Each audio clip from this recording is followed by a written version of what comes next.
Welcome to the Story Lens podcast, where your story is our focus.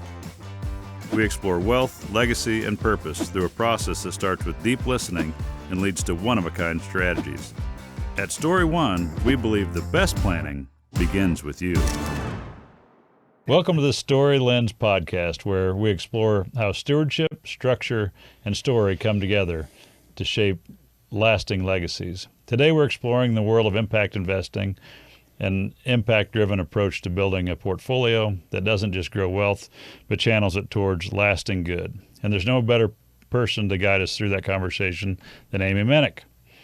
Aimee is the Chief Impact Officer and General Counsel at Impact Foundation, where she helps generous families invest their charitable capital into businesses that deliver both strong financial returns and measurable social, environmental, and spiritual impact. With a background in law and a heart for the purpose-driven innovation, she spent over a decade helping entrepreneurs and donors align their capital with their calling. As one of the founding voices behind the Impact Foundation, Aimee believes that business can be a powerful force for good and that investing should reflect the mission, vision, values, and goals of your family's legacy. Aimee, thanks for being here with us today, and let's just dive in. Yeah, thanks for having me. Yeah. So we thought it'd be fun, as the Story Lens podcast, we thought it'd be fun to just hear a little bit of your story and how do you end up here and doing what you're doing. Yeah, I certainly didn't intend to end up here. I kind of just followed the next door that was open. When I was about 8 years old, my mom started at a company. She was the first employee of a company getting started. And today we call those startups, but back then it was just a struggling business. They could barely pay her. And she couldn't afford childcare, so I went with her and just kind of grew up with her as the company was growing. And it was really normal to sit around the dinner table at night and talk about the latest marketing pitch. And I remember when she picked out the logo and the colors for their new logo, we would talk about loss ratios and acquisitions and trouble employees, just like it was normal. And I didn't know it wasn't normal until I grew up and people would say, how do you know all that stuff? I just grew up in it. And my mom didn't graduate college, neither did my dad, but my mom taught herself how to do accounting by talking to a friend who was an accountant, and she had green ledger paper and a 10 key, and she just figured it out. A true entrepreneur. Mm-hmm. And with that background, I was really drawn to those types of ideas. But when I went to undergrad, I would walk past the business school, and they were always like playing games. Like Monopoly was a class, and I was like, those people aren't real students. I don't want to study business. That seems super lame. And so I studied philosophy because that's not lame. I knew studying philosophy that if I got a degree in that, I could do one of two things. I could serve coffee or I could go to graduate school. And so the plan was to do both. Yeah. Serve coffee for a little bit and then go to graduate school. And so you're undergraduate in philosophy. Mm-hmm. What did you really enjoy did you enjoy studying philosophy? Well, I changed my major 4 times and I changed colleges 3 times and I still graduated on time. So I went in thinking I wanted to do medical school. Mm-hmm. And it turns out that I don't like sick people. Yeah. Or hospitals, or blood. Wrong career path. Yeah. But I had to take a philosophy class at Rockhurst because they have like a whole bunch of classes you have to take. And my first thought was, this is lame. Everybody we're talking about has been dead for a really long time. And what could this possibly teach me about anything that matters? And the more I listened, the more I was like, oh my gosh, this is every important question in the universe. Is like, this is what we're dealing with. And I was in my second or third required philosophy class, which was ethics. And I watched the professor undo the worldview of my fellow students, over the period of an hour and a half. And like these lame, sort of not really thinking, not really engaged students started to sit up in their chairs and lean forward and ask her questions about what the things that we were learning in school had to do with their real life. And I was like, that's incredible. I want to do that. And so I thought I would go to get a PhD in philosophy.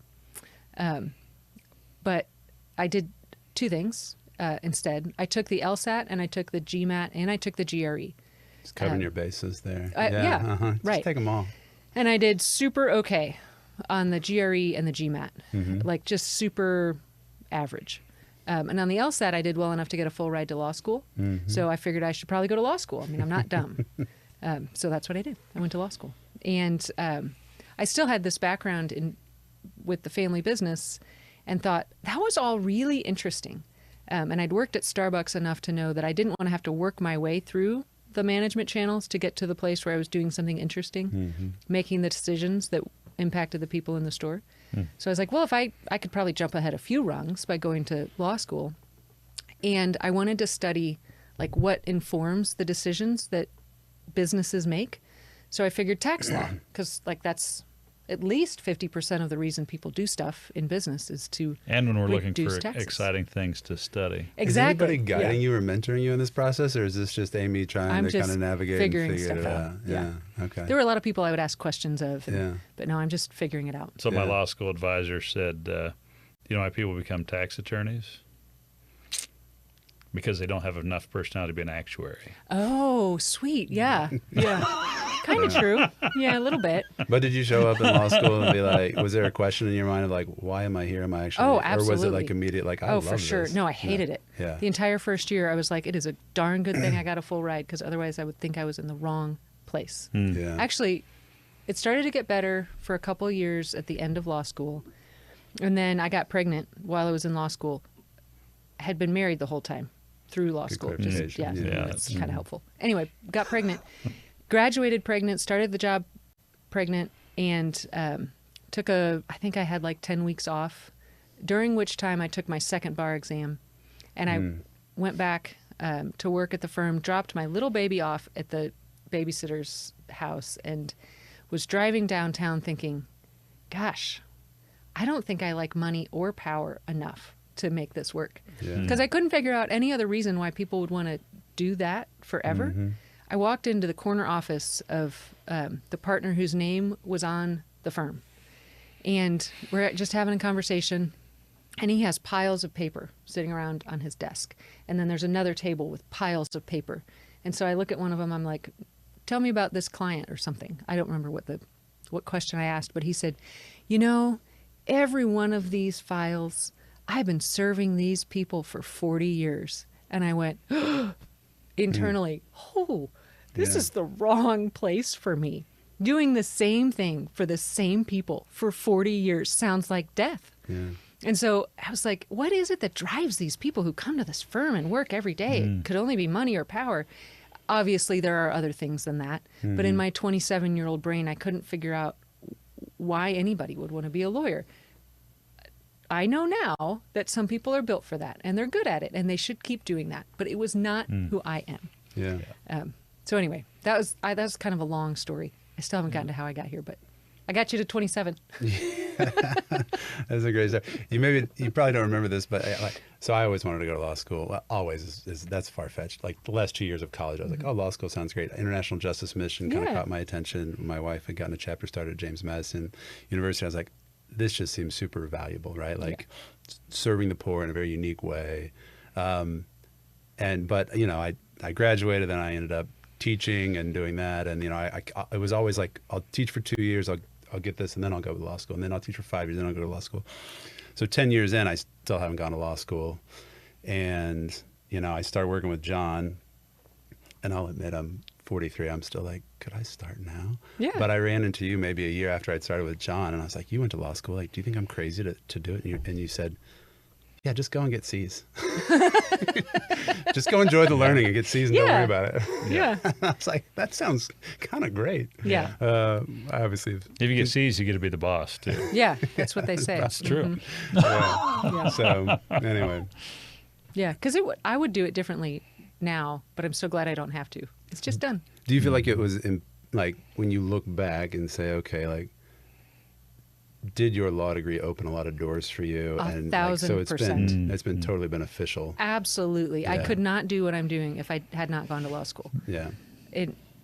Without a doubt, I'm so glad that I did. And I'm so glad that I had those couple of years at the firm, because you just learn things by doing stuff you don't like that you wouldn't learn any other way. Okay, let me rephrase that. I wouldn't learn any other way because I'm just stubborn enough.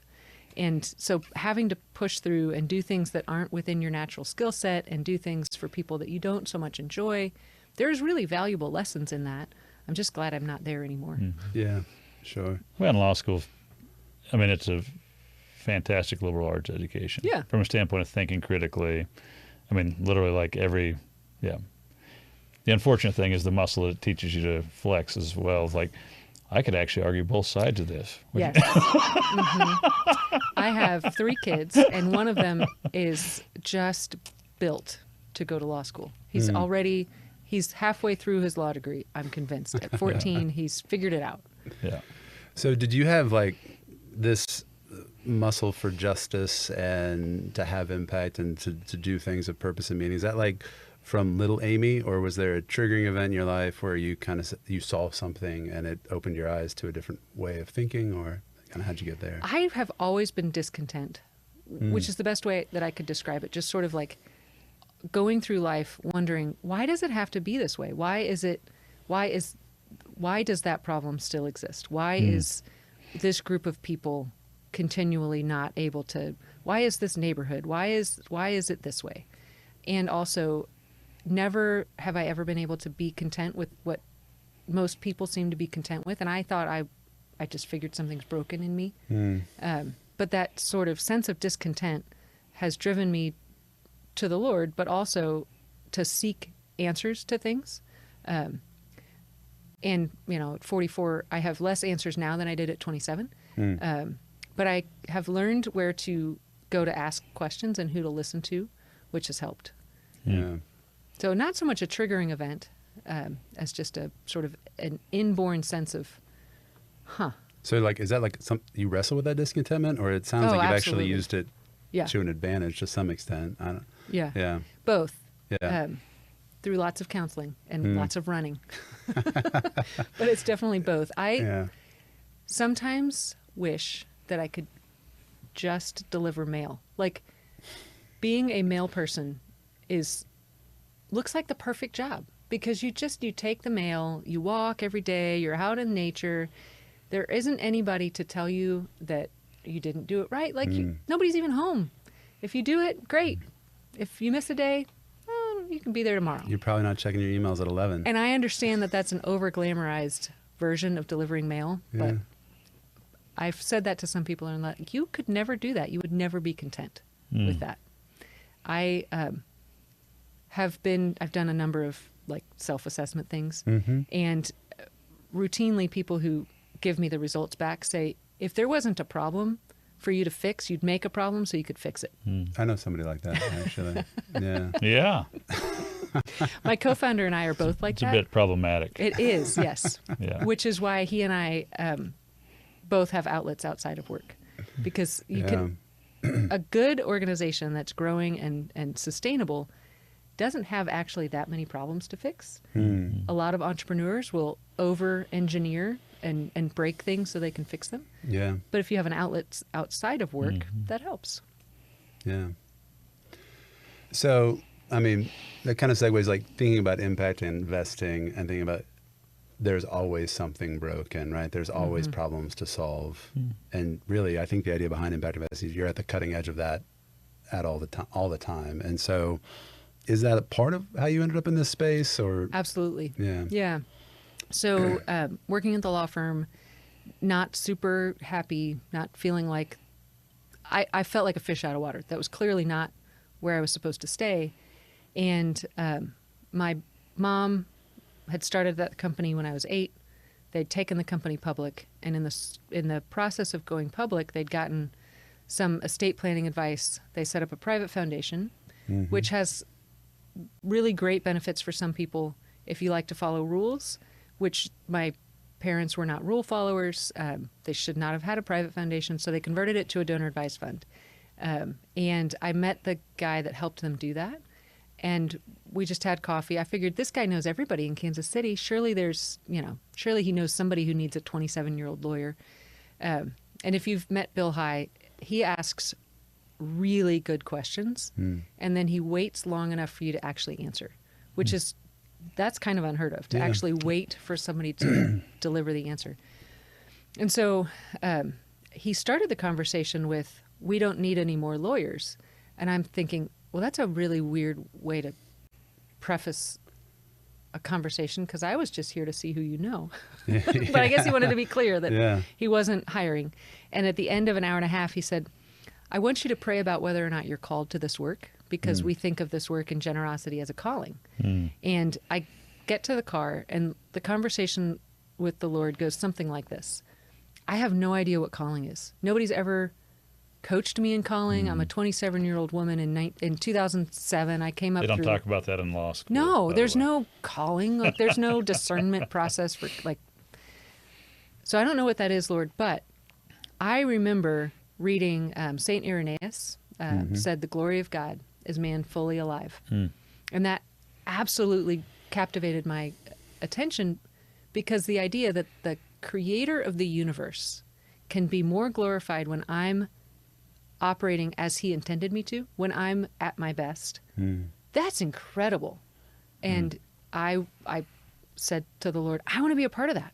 And I don't know how, I don't know why, but I believe that this thing of generosity, when we're giving of ourselves, when we're releasing what we have to the Lord, that's one of the ways that we become more fully alive. And so, God, I don't know what calling is, but I think I want to do this thing. And eventually, a couple months later, I went to work for, then it was Servant Christian Community Foundation. And Bill High and Emmett Mitchell and a couple other heroes of the faith started this thing in Kansas City. And I went to work. I never had a job description other than you'll be in the office 1 day a week. You'll be out of the office meeting with people 4 days a week. So I didn't know what to do, but I knew how to solve problems. So I just go around and sit in people's doorways and ask them questions and figure out what's going on and solve problems. So that was 6 years of my life working at NCF. We helped people take assets and give them to charity, get a tax deduction, and then avoid capital gain when they were sold. So you get two tax benefits from giving something away before it sells. And then you have more money to give away. Super fun. But there's actually only so many times you can talk about a donor advised fund before it gets like really boring, at least for me. And so one of our clients called and said, hey, we have a lot of money in our donor advised fund, and we want to lend money, not grant, to this charity. And I said, I'm sure that's not illegal, so we can figure it out.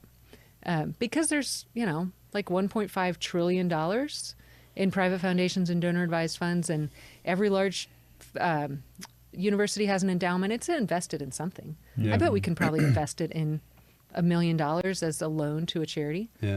So we figured it out. We did it. And I've probably told this story a million times, but this was one of those linchpin moments where like I watched my story change. The ministry sent us a thank you video. This woman in Uganda, who was the program director, says she spoke enough English she didn't have a translator. So she's speaking in English on this video with subtitles at the bottom. And she said, there's two things my people need, Jesus Christ and business, because together they can change our culture. And I went, oh my gosh, that's it. That's a huge idea. And I remember we were doing strategic planning at the time, and Bill said, what do you want the next year to be about for you and for us? And I said that idea that woman said, that's huge. And so that was how I wound up at Impact Investing. There's a whole bunch of more details that go into why we're Impact Foundation, but it's that idea. That's what I had the opportunity to work for a small business after undergrad, and we employed lots of underprivileged people. And it is like the reality of, like, if you're a pastor, you can have a huge impact on somebody's life. If you're a youth minister, you can have a huge impact on somebody's life. But if you're somebody's employer, I mean, it's compounded, 10x, 100x? Because all of a sudden, not only can you help them believe in themselves, help them know the Lord, but it's also like you're literally providing their revenue, their income from us. So it's hugely, business from a ministry standpoint, I think is one of the best platforms there is. We spend so much time at work. And if you look at every innovation that's come into the world, so think about, I read some statistic that women's lives were changed more by the washing machine Yeah, I've heard that. than by anything else, any other invention in the last 150 years. How was a washing machine brought to people's homes? Through business. Nothing else has the power to have supply chains and distribution methods to deliver a product at scale. So even life-changing medicine might be brought about in a research lab at a university, but it's still brought to the population through business. We have to have both. Or to think about it from the perspective of Haiti. So if charity alone could fix brokenness and get people out of poverty, Haiti would be an amazing place because more charity per capita has gone to Haiti than any other place on the planet. And it's too simplistic to say the lack of business is what makes Haiti Haiti, but it's definitely true that charity hasn't accomplished the task. Charity alone can't do it. Yeah, it's some combination. So really from a standpoint of to kind of back up and put a little more structure from a standpoint of impact investing, there's a lot of, on the spectrum of investing, there's a lot of different things. There's, public markets. And then for a long time, we got really excited about ESG, and ESG is now gone. Then there's value-based investing, biblically based investing. There's almost any filter you want. Can you just give us a description of impact investing and as you explain it to people, how do you explain it? Impact investing is not an asset class. It's a philosophy of investing, meaning, the definition is intentionally placing capital to achieve a measurable social and environmental impact alongside financial return. And so if you just peel back the layers on that definition, you're intentionally placing capital every time you make an investment. So it's just another way to approach the same kinds of things that we're doing all the time in our investments. My friend Henry Kasner says every investment has an impact. Maybe we can be intentional about what that impact is. But the other important parts of that definition are measurable, positive, social, and environmental impact. Obviously, financial return is key because if you don't have financial return, you don't get to have an impact. So I usually explain it to people as it's just like regular investing, but where we're intentional about what we're trying to accomplish through the investment. Can you give some examples of investments that, you can either talk about some of the more fun ones you've done over the years. You can talk about the most interesting ones you've done in the last year. Just to give us a little more meat on the bone from a standpoint of when people think about impact investing, are they thinking about only things going on in Africa? Are there things that domestically that people are investing in? Just kind of unwrap that a little bit more. Yeah. Just some examples would be helpful. So we've invested in Garden City, which is not a private equity fund. It's an evergreen structure. And they buy companies that employ a lot of people with low skills, so lots of low-skill labor, HVAC, pool service companies, and they buy them and hold them for the long term. So that, because if you think about it, a lot of people who are running a family business have incorporated their values into that business. And there's going to be a transaction at some point. It's going to transfer hands because no entrepreneur lives forever. So dad gets to 80. Except for when they're planning. Their Right. planning is, we'll just never die so we don't have to plan. Yeah. Sorry, a little snarky. But dad gets to 80 years old and says, well, gosh, I need to do something with this business that I own. And it has some value. Then it has value. Yeah. And it has employees. And those employees depend on this business. And the community has come to depend on the business. Yeah. And so they want to sell to somebody if they can't transfer to their heirs. Selling to somebody who's going to hold it for the long term and further enhance the values that the company started, that's what Garden City does. So that's one example. We've invested in apple orchards in Ethiopia, which I don't recommend, actually. First we had drought, then we had flood, then the locusts came. Literally, it's biblical. Maybe God's trying to tell you something. And then fraud within the company and coercion with the government, it's gone. The apples are still there. but it has no value to its investors. So that's a sad story. But there's over 700 companies in our portfolio, and it ranges from Christian film. If you haven't seen House of David, you should go see it. There's a streaming platform for kids called Minnow. Tons and tons of Christian content. Fun story. We hired a guy to help us figure out how to do film investing, film and media investing. And he just told me today, he's worked for us for like 3 years. The first time we met, he and I apparently told a room full of people that film investing is bad investing and you shouldn't do it. Well, I don't know about your guys' film investing, but for the families that I know, I would say that's a pretty accurate statement. You shouldn't invest in one film. No one should invest in one film unless the Lord himself tells you to. And you're willing and then to you should lose be it very, I was going to say, you should be very loose with that Yes, investment. and plan to lose it all. We should count that as speculative on the range. Yeah. But there's actually some positive financial returning investments in the space. Your kids watch Dude Perfect? Of course. Yep. Okay, so Dude Perfect, we were just part of the roll-up of their brand with private equity, and a bunch of other like-minded investors came along and said, hey, you guys, let's diversify your portfolio and enhance what you already have by bringing in some professional management. And so if you've seen more of Dude Perfect, it's because there's a lot more capital there. Yeah.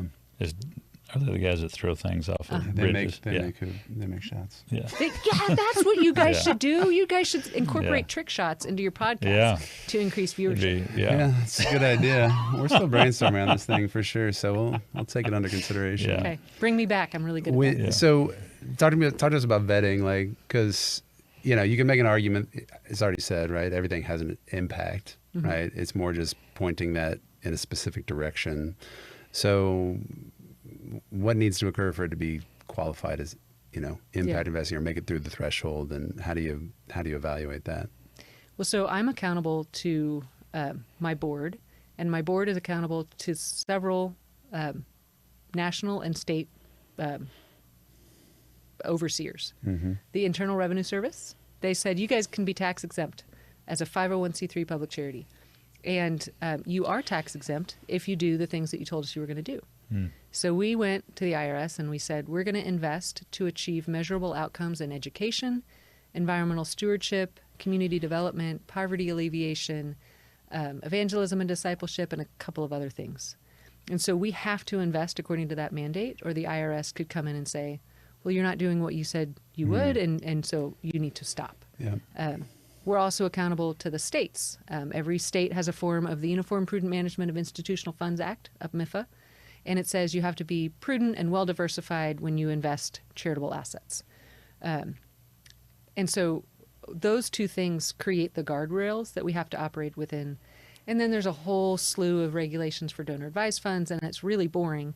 But all that to say, every time someone recommends to us an investment, we have to make sure that it's going to match our charitable purpose, that the financial return is going to be on a scale and match expectations. So what I mean by be on a scale is if it's really high impact, we can have less financial return. Like a grant is a zero return investment with tons of impact. Yeah. We can have a very low returning investment with tons of impact. We can also likewise have a really high financial returning investment that has less impact. It just can't be negative, and it has to be something that enhances our portfolio. And then lastly, we look at the structure and the governance to see, can we get our money out? Are these people capable of doing what they think they're going to do? Those kinds of things. So the vetting process takes anywhere between 10 and 14 weeks. But we always come in on the back of a relationship that someone has already had. This is the most relational work that I've been a part of, even more so than grant making. Because if you're going to put money with someone and expect to get it back, you're going to do that on the basis of trust. It's easy to give somebody money in a grant and then walk away. Like, I hope you do something good with it. Send me a nice report at the end of the year. But if you're actually interested in getting that money back, you're only going to do that if you have a relationship with the founder or somebody else on the cap table or a board member. And that relationship needs to have fostered a ton of trust. And so we're coming in midway through that kind of relationship and building upon that. And so it's 10 to 14 days to approve an investment, but it's really usually months of conversation before that. And now, just for clarity's sake, can people make impact investments in a normal taxable account, in an IRA, and in a donor-advised fund? Or do you only work in donor-advised funds? Kind of explain and talk a little bit about that. So you can make an impact investment anywhere. If you have a self-directed IRA, you can do that. And there's actually some decent publicly traded mutual funds and ETFs that have some impact investing in them. And so there's options all across the spectrum. We exclusively work on charitable capital because it's what we know, it's who we know, it's our background. And there's $1.5 trillion sitting invested in something. We figure we can put a piece of that to work. Yeah. Yep. Do most people who come to you, are they folks that whatever, they have $500,000 or $1 million into a donor advised fund? Are they coming and saying, hey, I've got this company that I really like. Do they fit your profile and can I invest in them? Or is it more, I've got $250,000 I'd like to deploy intentionally, bring me deals? Like, is it all of it? It's more the first one, increasingly the second one. So when we got started, we said, we need to be sustainable. And I don't want to fundraise because we're not good at it anyway. So let's find the quickest way, the quickest path to sustainability that we can. And that's with people who already know what they want to do. Yep. We serve entrepreneurs who have strong opinions about what they want to do with their money. And all we did for the first 10 years was say, hey, we can do that for you. And now that this movement is gaining some steam, people are coming to us and saying, hey, I want to do that, but I don't know how. And I don't know what I want to place my money in. And so that's a bit more of a delicate conversation because we don't recommend investments and we aren't investment experts. We need people to, that and our theory of change says because this is so relational, we want people to engage not just with their dollars, but with their whole selves. And I don't think our money actually is the most important part of what we can do to make a difference. In Scripture, it says the streets are paved with gold. They take money and they put it on the pavement. So there's some currency that matters more than money, and it's probably relationship. And so if we don't want to get in the way of other people having relationships with entrepreneurs, with the people that they're wanting to impact, the cause that they're wanting to impact. And we're not SEC registered, we're not FINRA registered, and I don't want somebody to tell me that I need to be. Yeah. No, for Because sure. that's not fun, is it? No. Yeah. Not a lot of fun. No. You ever think of any aspect of it Nobody that's has fun? ever said compliance is fun. The only way to No. make it fun is to do it wrong. That's right. I have lots of good things to say about compliance people, but now that I am one, I'll not share any of that. Yeah. So from a standpoint of when there's a ministry / business that's wanting to raise funds, how many of those are those the type of people that approach you and say, hey, we'd like to quote unquote be on your platform or attract capital? Or is it mostly families that say, hey, I really want to invest in this business, please vet them? Kind of what's the toggle or what's the... Yeah. Yeah. You know the funny thing about when you have money, people find you who want it. Yeah. And so Yeah, Econ 101. Yeah. You know, like the one of the first definitive risks of making a loan is someone wants to take a loan. I mean, literally, that's econ. I'm like, how is this a principle? This is But it's shocking sometimes, especially if you're new to wealth. Like, how did my uncle from 70 years ago find me and know that I had... Yeah. Thank But you, he will business, find you. Yeah. Thank you, Business Journal. Yeah. So our main customer is the person who has money in a donor advised fund because they're the ones that help us support our ministry and pay our bills. But our ministry is accomplished through the companies that are doing great work in the world, the ones who are creating jobs, the ones who are disseminating life-saving medical treatments, the ones who are in the lab trying to figure out the next way to solve cancer without...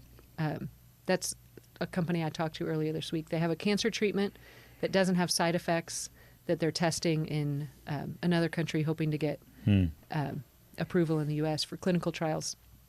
anyway, we want to empower those companies to do more of what they're already trying to do. Mm-hmm. And so they're not our direct customer, but they're absolutely a critical part of our ministry. And I've told people from the beginning, we're only good at a few things. We aren't good at telling you how to run your business, but we can give you some advice about structures that we've seen work. We have this really weird niche. I'm big on niche now. Niche? More I niche. had a French professor in college. He calls it your niche. Okay. We have a very specific space where we can help people figure out how to structure themselves to be able to take charitable capital and understand people who are going to want to fund their business. We can Yep. help them see holes. We can help them sort of triage and point them in the right direction. So that's a lot of what I spend my time doing is people who have questions about how do I set up this thing that I want to do in Jamaica so that it's able to take capital and deliver it back again. But I do that for free. So I tell people up front, you can have 2 phone calls. After that, you need to go find somebody to pay. Yeah. Yeah. If there were like an investment or a ministry that you guys have partnered with over the last 10 years that really excites you and says, if I could replicate that 100 times, I would do it. Is there like one that comes to mind that makes you think that, quite frankly, you're proud of? Yeah. We published a book with 30 of them because there are such incredible stories. It's hard to narrow it down to one. One is a company in Uganda. If you've ever been to Africa and seen the taxi drivers on the back of motorcycles, they're called boda bodas. And taxi drivers typically will make like a couple dollars a day, and they don't own the boda boda. Somebody owns it and leases it to them for an exorbitant rate, and there's a lot of loss in it and a ton of risk for the boda boda driver. And so this company, PureFlow, said, I think we can make this better. So they lease to own boda bodas, and every week when the boda boda driver comes in to make their payment on their cycle, they offer life lesson classes, financial planning classes, discipleship classes, Bible studies. And so they're providing holistic life change in community. And that's a really cool one. Yeah. I love The Wonder Project, which put out the David movie, because I need better content as a parent of teens. Yeah. Like, it's really hard to sit down and watch anything together that's made past 2018, roughly, 2019 maybe. Certainly nothing in the last couple of years. Well, then there's the whole like before PG-13 movies that like you watch as a teenager and you thought, man, these are great. We should watch them again. And then you watch them with your 12-year-old and you're completely embarrassed because all of them have like the obligatory nude scene or you name it, right? But that's actually better than some of the things that are coming up now. Yeah. Like, I just wanted to be entertained. Yeah. I didn't want to have to talk about all of these life issues. Yeah, that's right. So The Wonder Project is one of my personal favorites because they're making content that I want to watch and that my teenagers want to watch. And I could tell you dozens of other stories, but those are a couple that come to mind. Cameron sings the Wonder Kids song every day. So. Yeah, good. It's motivating Let's to me. hear it. Yeah.